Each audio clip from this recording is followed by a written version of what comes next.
brothers and sisters, for years and years of racism, of systematic racism. I know I don't understand your experience. Yes, ma'am. Because I have never had to live it. Come on now. I can sympathize, and I can recognize when things are wrong. We sisters and brothers here. Talk. For instance, if a black man or woman should never be afraid for their life for getting pulled over for speeding. Come on now. Come on. But I have never lived in that fear. Come on now. Come on. No black man or woman should ever be reluctant to walk outside for fear of racial profiling. Tell it, sister. Tell it. But I have never been racially profiled. That's right.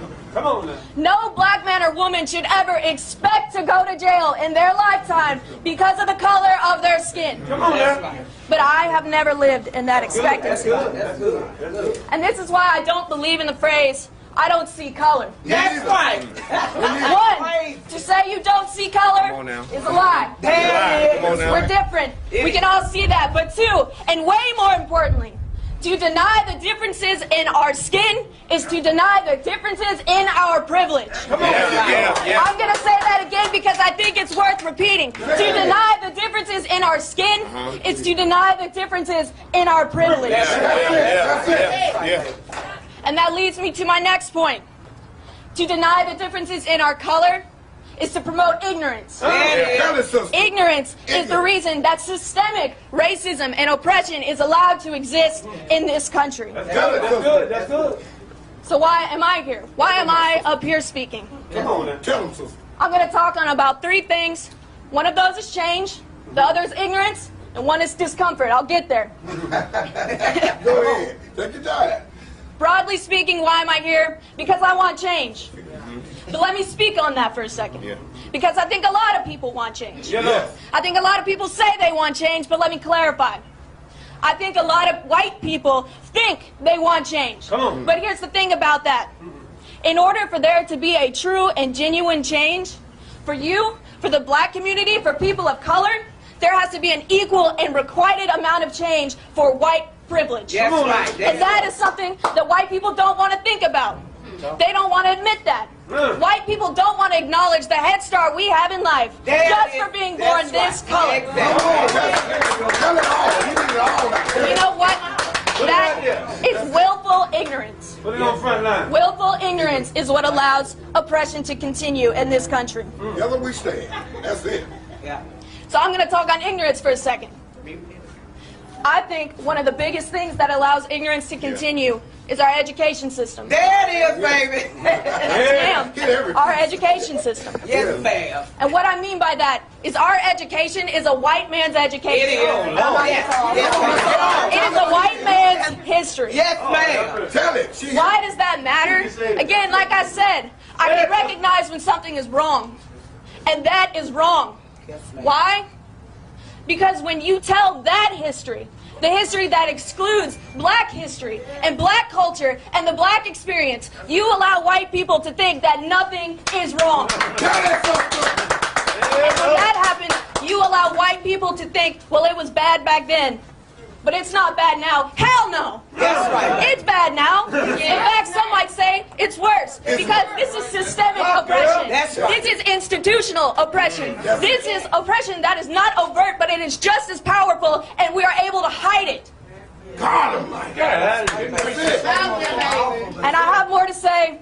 If you want to hear all of it, please come out Saturday. We'll be there. Thank you. We appreciate it. But just know the reason I'm here is because I stand by you. I support you. I love each and every one of you out here. We are brothers and sisters to the day we die. Yep. And this is not my time to have my voice heard, but I will use my voice for you. I promise. Thank you. Thank you. And so every time a black man stands up for black people, Martin Luther King, shot down.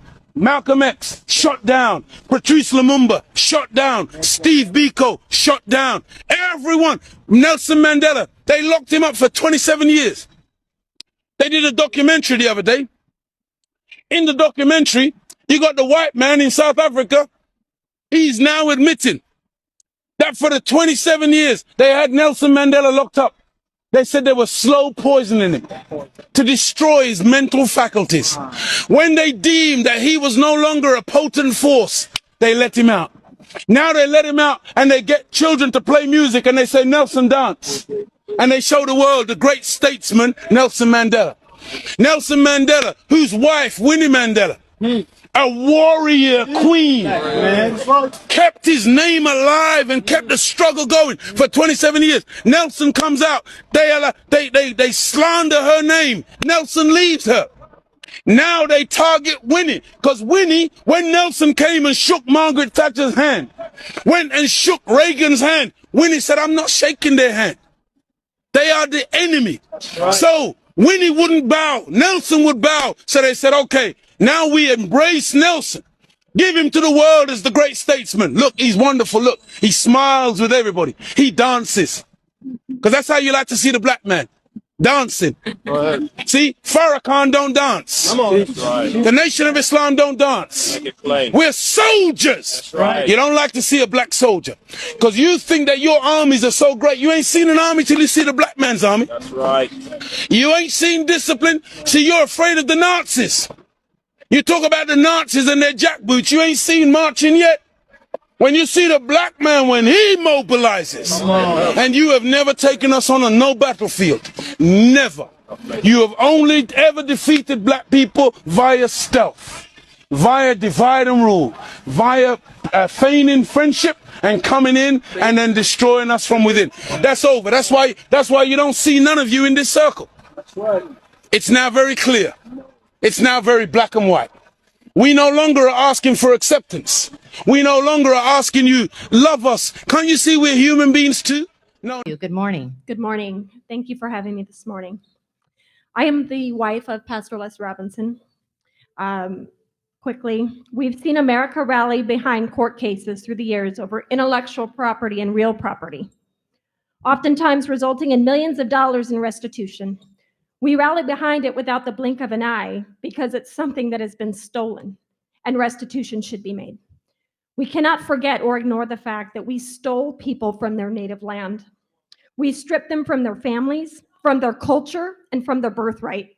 Yet white America has turned a blind eye to this and say they should get over it, or it's been so long and it doesn't affect the African Americans today because it happened so long ago. On behalf of myself, my family, and my ancestors, I want to publicly apologize to the African American community for our ignorance, our arrogance, our insensitivity to your cause, and for any part we may have had in the atrocities done to your people. I stand here today humbly to show my love and support, whether enslaved or freed. We know that many African Americans have had inventions they didn't get credit for and therefore earned no revenue. Land was stolen from many, as in my husband's case. My husband has the deeds to these properties that state this land belongs to my descendants forever and ever. There should be no question of what should be done. His land has been stolen, his generational wealth stolen, the schooling opportunities he should have had stolen, his opportunity to grow up in a safe environment where his family could afford housing stolen. He was forced into poverty, running to and from school, hoping to avoid getting into a fight or even getting shot and killed. This wasn't the legacy his grandfather left him. His rightful inheritance was stripped from him. Where is his restitution? There is no record of the properties ever being sold. If this were a claim about a white man's property being stolen, I'm sure the court case would have been resolved by now. He should have the right to reclaim financial compensation for what was left to him by his great-great-great-grandfather, Daniel Blue. Thank you so much for so that the he may comments pass this it down morning. to his descendants. Do you identify as black? No, it's a serious question because you might not identify. Can you please put the mic? Thank you. Okay. When I walked into the room, I am not done with my question. Hey, young lady. I'm just asking you to listen to me while I'm about to answer your first question. But I didn't finish my question. Okay. Yeah, I'm black. Less than 9% of the people in this room are black, and we're all not here for you. Do you think there are racial inequalities in America? And how do you feel about Trump increasing both economic inequality and discrimination for people of color and LGBTQ people? What about violence against marginalized people in the United States? Can you talk about that? Well, the subject was about, national security and foreign policy. But I will tell you that I think in the minority community and the black community, I think they're pretty happy that unemployment isn't at an all-time low in the United States of America for Hispanic and black communities, and that's the truth. As a matter of fact, overall unemployment is an all-time low. So if you want to break the pay gap or racial inequality gap, the most important thing is my parents taught me, who were black, born and raised down south, was about equality of opportunity and not equality of outcomes. I would challenge you to read the book by a black man by the name of Booker T. Washington called Up From Slavery, okay? That's funny, because W.E.B. Du Bois is much better at describing the racial inequalities in America that you are denying that happen now. And to say that, like, we are better and unemployment is down is dismissing the fact that a lot of LGBTQ people are in trouble right now because of your administration. And a lot of black I'm not people, in the administration. I'm just a guy. I mean, here. you are supporting the administration, though, aren't you? I'm not speaking for the administration. Oh, okay. Sorry, I didn't know that. You I'm did just a say private lot of citizen. propaganda. I'm just Joe Sixpack. Okay, I have a second question. I'm sorry for my tone. Previously, I was just frustrated. That's okay. I have 2 daughters. They talk to me like that often. Thank you. My question But I cut them off with their allowance. Though. Well, you don't have that ability here. I know. My question is about national security, because I do feel like the KKK and white nationalists are threats to black individuals in the United States. There have been multiple shootings recently within the last 10 years, and there have been an increase of violence against black people. And I wanted to know if you think that that's a national security issue and how you would address that. Yeah, I think it's a national security issue right here in the south side of Chicago where you have a combat zone going on and Rahm Emanuel and everyone just seems to not care, or as well as in Baltimore or other places. And that's black on black crime. That's not KKK or whatever. What about white on black crime? I'm sorry, but that's what I was asking. Oh, okay. Well, then, have you ever heard of Margaret Sanger? You can't just give one example for Well, simple Margaret Sanger and the organization that she founded since 1973, almost 17 million unborn black babies have been murdered by that organization. I think that's something that we should really be concerned about.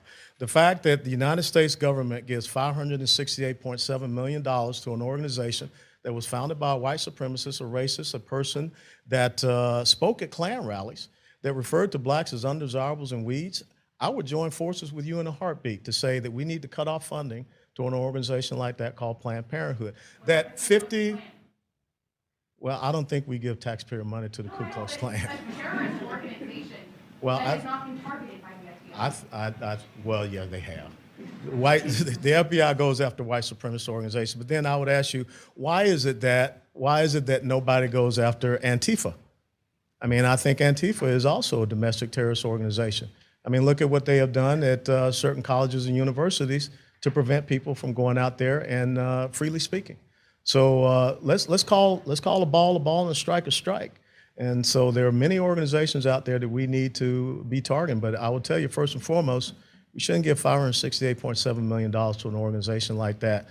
And if you do some research, I think between 50 to 55% of Planned Parenthood clinics are in black communities. That's a travesty. See right now, you're wasting his time. Okay, but do you understand why I'm searching you, sir? I don't understand why you're searching me. That's why I said you just profiling me. You're profiling me, mate. You're wasting your time. I've explained it to you a few times. I'm happy to go for it again. No, I'm not happy. Sure. I'm not happy. So I can go in the park whatever I want, man. I understand that, but we've given our reasons as to why we suspect. That's You see right now they've been harassing man right now. I'm outside in the park. Just a free person going in the park having the fresh air. They're coming here trying to search me. Yeah, you can do what you want to do right now. Can you spin around to your right, sir? Again. Face towards the van. Thank you. That's what you do, man. I know you got to waste your time. You're probably going to go outside and catch a criminal, whatever you want. You know what I mean? I need a search warrant as well. That one is, yeah? I need a search warrant, sir. No, I need it. I need that signature because I need to go and make a complaint. You can have it. Okay, that's fine. Yeah, I need that. Yeah, I need that. Yeah. Certainly.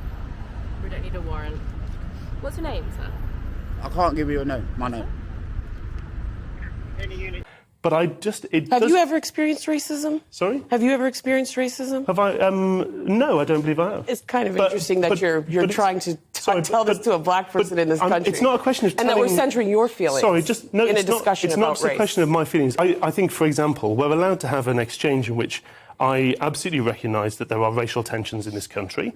I questioned whether the 2011 riots were race riots or whether they were riots against the principle of law and order. I think it's allowed to disagree with that in a respectful way. Sure, I think you might have a little bit more of a leg to stand on if you were someone who actually has ever experienced racism. Yeah, but what I'm not seeking right now is a leg for me personally to stand on. What We're I'm talking about interested in is an informed tension. discussion. Don't you think Dana, that is a bit of a race. That's a bit of a Don't you think it would be a little bit racist supposition as strange well? for you to ask me how homophobia is in England as someone who is not part of the LGBTQ? I think it would be completely acceptable for you to have a view on it, as informed as you might try to be, while not claiming to be the Bible. It doesn't negate lived experience. But I don't think. Sorry, can I just one moment? Did I ever say that it did negate lived experience? Because I think it's somewhat controversial to suggest that I just said it negates. I've never said that.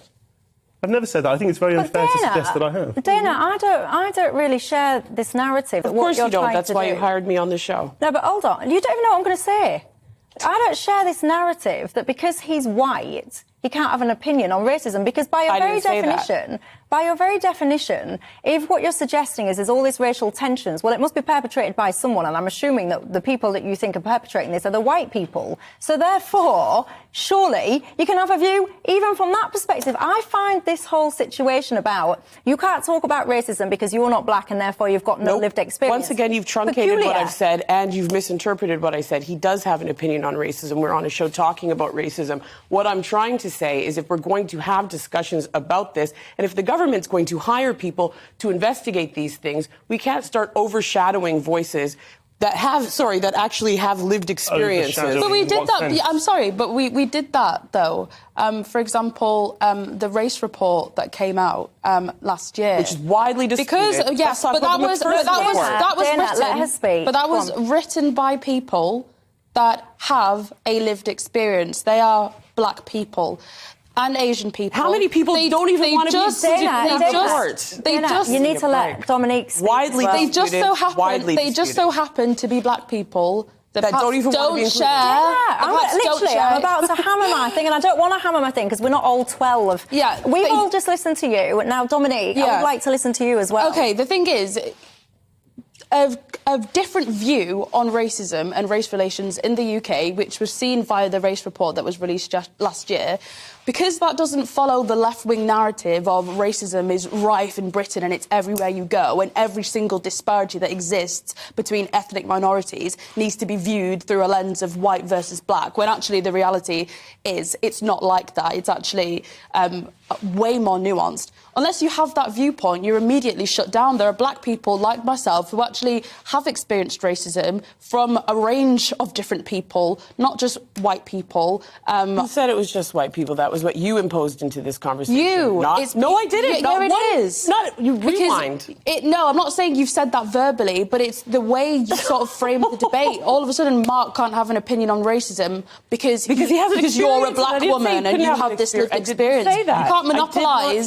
debates based upon your personal characteristics. No. What I didn't say is that you can't have an opinion on racism. What I will say is that it's a bit absurd that you're lecturing a black person I'm not lecturing you whatsoever. About But I'm black, and I don't agree with you. You know what side your bread's buttered on, girl. Of course you're not going to say that. Exactly, and that is the root of it. The idea that someone can't disagree with you and just literally have a different opinion. because the problem it has to be because my bread is buttered on a different side. When in reality, then you're from Canada. You're not even British. I am. So really, my mom's British. My grandmother's experience British. of this country is probably better than yours. You're not even British. So what? So you can't have an opinion on race relations in Britain. This is the point. That's how it goes. That's how it goes. Living in I'm using your own logic, darling. Hi guys, welcome back once again to my YouTube channel. I'm B-Boy. Remember, if it was for the first time you're coming across my video, don't forget to like this video, subscribe and share.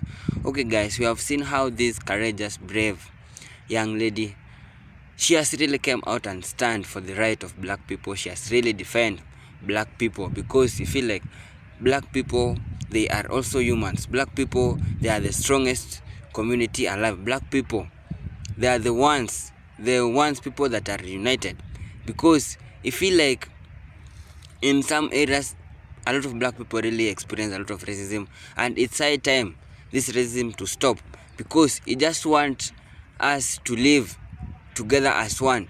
We don't want to live with the difference between the skin color. And we have seen how a lot of white people have really come out and they are apologizing to black people because of their ignorance, because of how they have treated black people in a bad way. They are really apologizing because there are some black people who went to some countries and they were denied freedom to education. They were denied freedom to do a lot of things. They were even, their lands were even taken away because of that, just their skin color. We have seen how there's a lot of legendary from Africa. Nelson Mandela, Marcus Garvey, a lot of them, they were being mistreated and tortured just because they were black, until when the racism started to reduce. But it's high time us black people and white people, we should unite together as one. There is no any difference. We should take this racism and just abolish it. This skin color cannot make us to be like different people. We have all seen how a lot of black people in United States, they are really complaining how they are facing racism. In those Europe countries, they are really complaining how even you can't live in peace because of you will experience racism. We have all seen how a lot of black footballers, great footballers, they have experienced racism because of white people. But it's really high time. You have all seen how this lady has really come out and she's really apologizing to the black people for what the bad things white people they have really done to them. We all know racism is not a good thing at all because it makes other people feel bad. I have never seen or in any country seen that a white people experiencing racism. I have never seen a white people experience racism. What I really heard a lot of stories is that black people are the most people who are experiencing racism. We have all seen how there is a lot of white people going to these black African countries, black nation countries, and they are being appreciated, they are being welcomed a lot. They never experience racism in our countries, especially in Africa. Africa really embrace white people. They really love white people. And other African people really think that some white people do love them back. Who really lied to you like that? A lot of African people really embrace and praise white people. But if you go to their country, you will experience racism. We have all seen a lot of racism in a lot of countries. Even some priests, even some pastors, they also practice racism. Just because of this skin colors, we have all seen how a lot of black people have really suffered. And you know, when you feel racist, you feel like your self-esteem is reduced.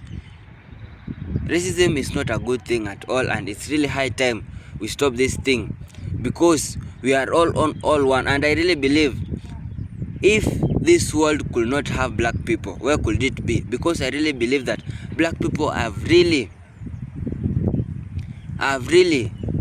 make a lot, because there is a lot of black Americans that are celebrities. There is a lot of black people who are rich outside there. There is a lot of black people who are really famous. They really have a lot of wealth. There is a lot of black people who have employed white people, and these white people are doing work for them, but they are also facing racism. There is a lot of great black people. Talk about Usain Bolt. Usain Bolt is a black people, but he's really famous. But if you go to any white country, he will face racism. It's high time we stop this racism thing. And I really love how this young lady came out and speak.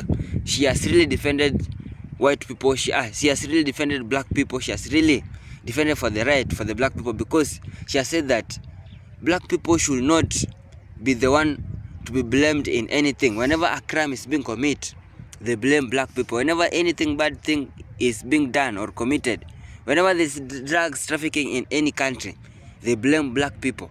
It's really high time we stop this mentality, because we are all one. And I really believe black people are the ones people who are really united, and they are really loving.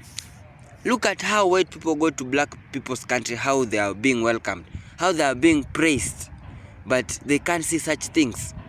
They can't see how black people really love white people, how they embrace them. But one thing black people really don't know, a lot of black people really don't know, that not all white people love black people. There is a lot of white people who really shows a lot of racist to black people, but we are all one. We have all seen how a lot of black people in these Western countries, they are being demanded a lot of rights. Right to go to good school, to have a better education, right to own some properties, right to do some stuffs in public, right to have lands in these Western countries. We have all seen, and this brings me to another point, we have all seen how a lot of white people, they have really invested in a lot of African countries, in a lot of Caribbean countries. Leave alone white people, come to Chinese people. They have really invested a lot, and a lot of African countries are really employing Chinese people and white people to do for them works. They have really employed them to build like infrastructure, build for them roads, because they are good at doing that. And it's really high time our African leaders, they should also give our black people these opportunities to do such kind of jobs, to do such kind of tenders, because why are we going to school while we are struggling, going to universities to study, but when it's come to work, our leaders go and call other people outside our country. They go and look for Chinese people, and when these Chinese people come, they come with their group. Even any black person can't be employed to maybe build a road. We all know they are good at it, but we also go to school to study to be better than them. But these people, they have really taken all over. We have seen how Chinese, they have really invested in African countries, in Caribbean countries. They're invested everywhere. Talk about white people, they have really invested in African and Caribbean countries. But have you ever had any black person going to China, buying their land and investing and doing a very big business? Have you ever seen any black person going to these Western countries, buying a lot of lands, building hotels and owning them? They are very few, but for them, they have any right to come to our countries. Even there are some white people, they travel to other countries visa free, but as black people, we have to provide visas to go to these white countries. We have to provide visas so that we can travel to these white people's countries. Because of how? It's all because of racism, how they treat us. But it's really high time to end this racism, because we all believe we are all one, we were created from one God. And let us this skin color not separate us, because we embrace and really love white people. We really love white people, but bad thing, all of them don't love us black people. When they come to these African countries, we embrace them, we cheer them up, we welcome them, we give them a place where to sleep, to spend their time. But when you go to our countries, it's the opposite way. They treat us in a bad way. We feel as it is, and there is no any bad feeling that whenever you go to a certain country or a different country, you feel like you are not wanted there. Everyone just hate on you. It's really high time we end this racism, my brothers and sisters, and let us love one another and unite together as one. So guys, if it was for the first time coming across my video, don't forget to like this video, subscribe and share. Thank you so much for your time. May God bless you, and one love. Peace be upon you.